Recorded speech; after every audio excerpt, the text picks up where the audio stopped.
भाई क्यों अरे साले क्यों है? हाँ वजीर हैरानी ससुराल से ले आ गया। हाँ रिकी सासू थी ने हाँ। वह बड़ी कंजूस थी। हम्म, वह घी गालन लगी नो नो करे। हम्म, हाथ ने कप है घी छोड़े ना बैठी उल्टी इसने धोती टांगी खड़ा हो गया। बोला बुटियो की करे बोला वो भी जना या पा दे बेऊंगा। अच्छा फिर मैं न्यो हुई हाँ, अगले गेड़े गया ने हाँ। वह कली मानी बोला बुटियो ने दे दिया लटे।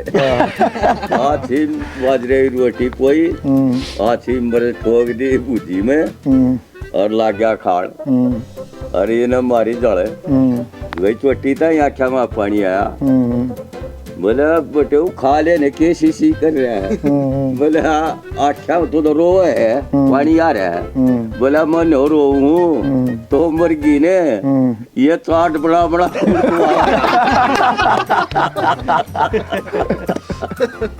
याद आवा।